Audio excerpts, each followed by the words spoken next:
Yeah, so as you guys can see, this video will be very all about. But this time I have Fat Nuggets with me. I mean, obviously, it's gonna discuss anime and maybe some of his favorite TV shows. What was that? Yeah, guys, remember that. You need to eat healthy. But first things first, after 3 years of having the same posters in my room, I finally bought 2 new ones to replace at least 2 of the old. I have around 10 or something in my room. Either way, these are the new ones. I really like them, obviously. So, to begin somewhere, I will be going super duper old school. The first Pokemon movies. So obviously we start with this one. Yeah, I guess you guys are very confused why I have 2 of them. First, my dad bought this one. I watched it so many times when I was a kid that it became unwatchable because it has been used so much. And because I watched it so much, he just had to get a new one, otherwise I would be super upset. So this one works. This one has a bit too many scars from life. And he probably stole the Pokemon cards, I don't know, I don't have them. And, well, there is a new version of this movie on Netflix. Pokemon Mewtwo something. I have watched it. The Pokemons, really adorable. Really here for them. Though they have changed some of the lines and some small details from this old version. But yeah, first of all, I watched it so much, so I heard it the first time like, that's wrong, it's supposed to be this. So that was a little bit embarrassing, but yeah. Pokemons look great, characters, what is it like I can't with this new style? If you grew up with Pokemon and is Swedish, I can confirm they have the same voice actors as this old one. And it was amazing to get at least that. Though my favorite song they had remade, so it wasn't as good, and it was another singer. So yeah, but I do recommend them. I recommend them because I loved them as a kid. Like, if I look at it from an adult perspective, I'm 21. Not that interesting of a movie. It's more like, if you haven't watched it before and want to watch it, if you like Pokemon, go for it. Otherwise, yeah, not really that interesting. But yeah, the second one. Oh yeah, what I love with these old ones is, that was my thing as a kid, just sitting and opening and closing. Either way, this has a bit more interesting Pokemons. So, it is a continuation of this first one, obviously. But here we have a bit more cooperations and stuff. And you don't get the extra intro of the reservoir for Pokemons, because in this one, compared to the new one, you do get an extra little side story with only Pokemons. But yeah, this one is also good, but definitely a continuation of the first one. You can watch it as it is, but it will be confusing. Anything to add on this, Fat Nuggets? Yes, you would be the cutest Pokemon, I agree. But sadly, Fat Nuggets is a demon pig and not a Pokemon. So, after going for those that came out in like 2000, I will be going for... this was released in 2016. Damn. So this next anime, it is one of my absolute favorites. And the comment Fat Nuggets made before, it is a comment from this one. And I mean, if you like gag anime and stuff like that, I highly recommend watching this. Best friend, if you're watching, please watch it. If you regret it, sure, blame me, but I really recommend it. Kokkuri-san. So, obviously this is a gag anime. So we have like Yamamoto-kun here, that's an alien. We have Kuhina, that is a lonely child that has a coping mechanism of calling herself a doll. She wanted help from kokkuri-san, which she used Japanese Ouija board. And then just a bunch of others came along.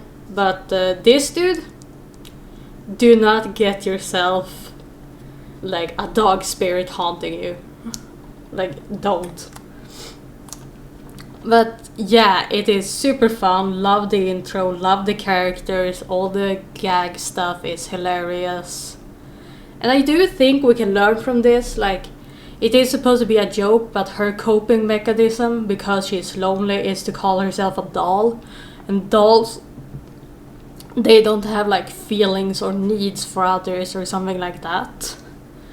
And honestly, in her class she has this Yamamoto-kun.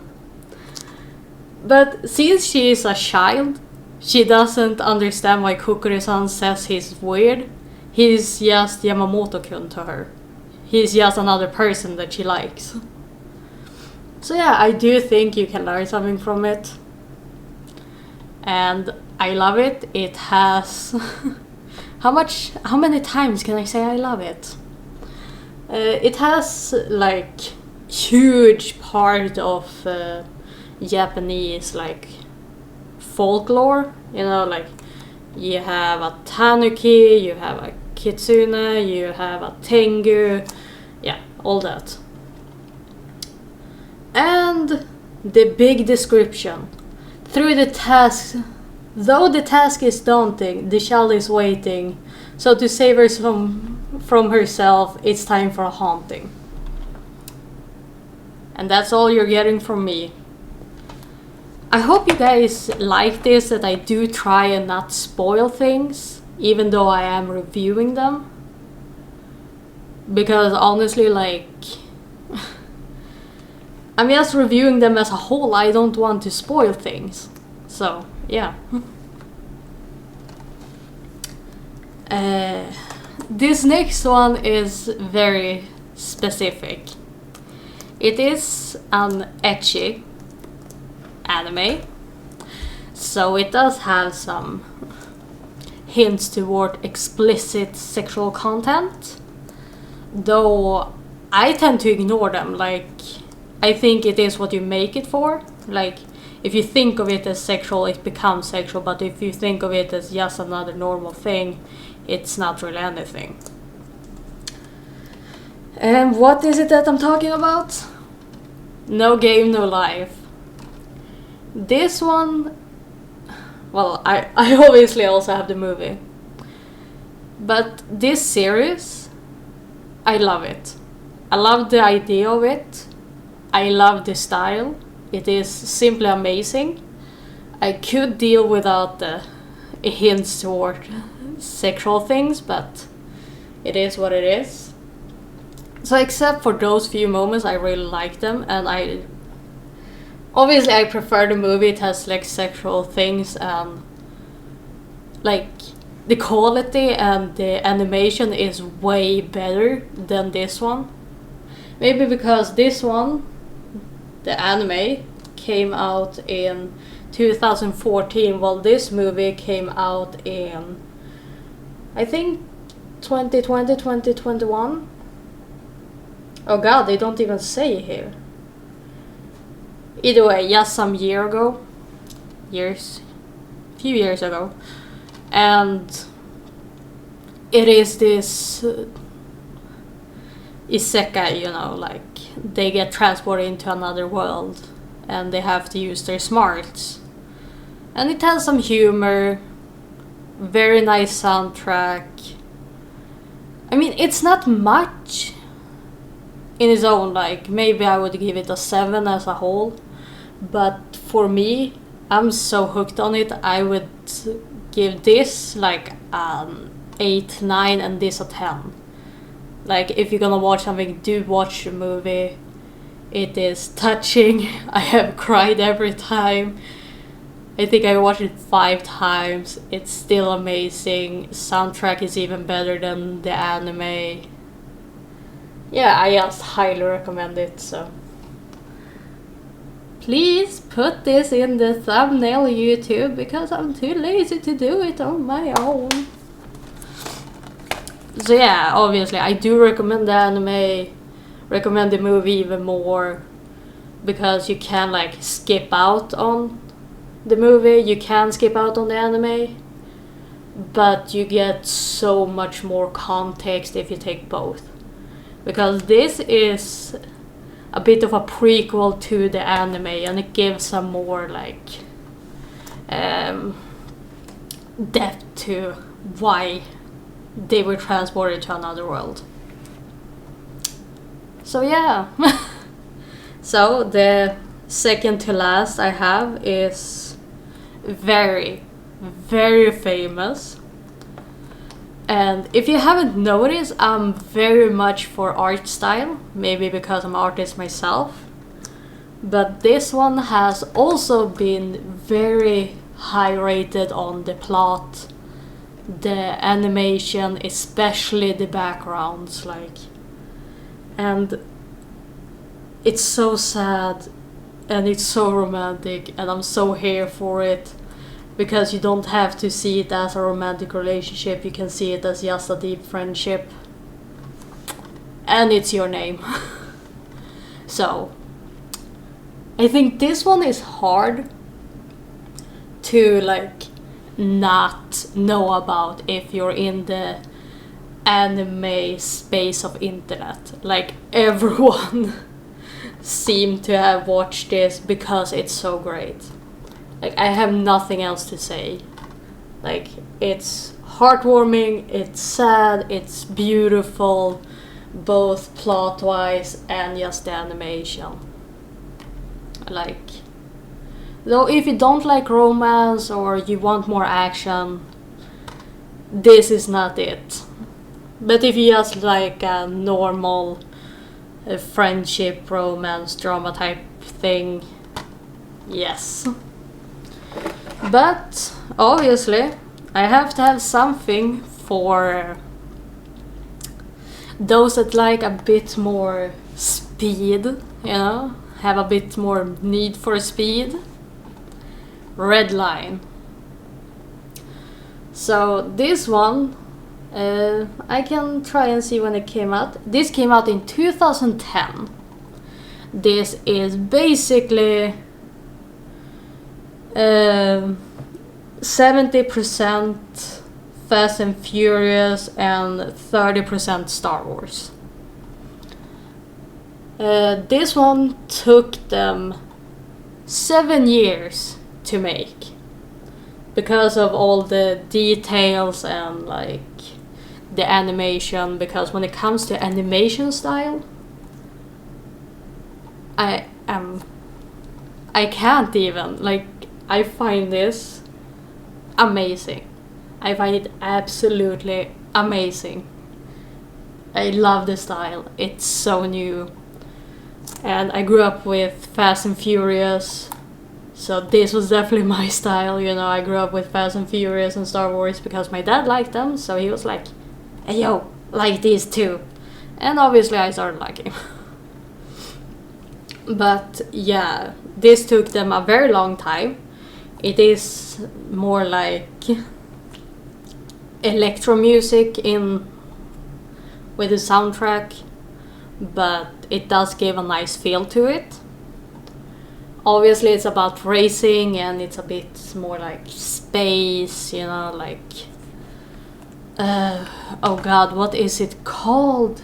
Cyberpunk. Yes, this is a Fast and Furious going cyberpunk, basically.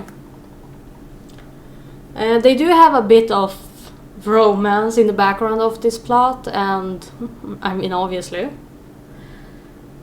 But yeah, it is very good. And the comment that they have made about this is witness the future of anime. Because this one is great. If you sometimes like a bit more like racing and a bit more action, you can go for this. If you like both Fast and Furious and Star Wars, definitely go for it. Because this is the perfect live shot of them. Yeah, I mean, I think it should be bigger than it is, just like kokkuri-san. Though I do know that Charlie, Penguin whatever, he had a poster of this. And I hope it made people realize more of the potential it has. Because it has very good potential. Though I do get that if you're here for like kokkuri-san or No Game No Life or Your Name, this will not be for you. But you know, even fat nuggets enjoy it. Yes, I know it's from 15 and you're probably like a year old, but you know, it's a demon pig, it works differently. So yeah guys, I really hope you enjoyed this short, intense video. This was just some anime I had on my shelf that I couldn't find to put in like any other kind of video. Because I do have Ghibli, but that will be its own video with some information I have learned academically. And like, subscribe. Next video will be my Harry Potter collection. By the way, if any of you guys are into Lord of the Rings and have watched this TV series, Rings of Power, please tell me what you think, because I'm so mixed about it. Because it's like, it is a good plot, but then they miss out on like the beauty aspects of both elves and dwarves, you know, like an elf with buzz cut when hair is their beauty point. And then we have female dwarves without beard, even though that was the main thing about dwarves, especially the women in both the movie trilogies. So yeah, please tell me what you think, like, subscribe. Please share this video to anyone that you think might enjoy it, and Maya, please watch kokkuri-san. It is a really nice anime. So yeah, see you guys.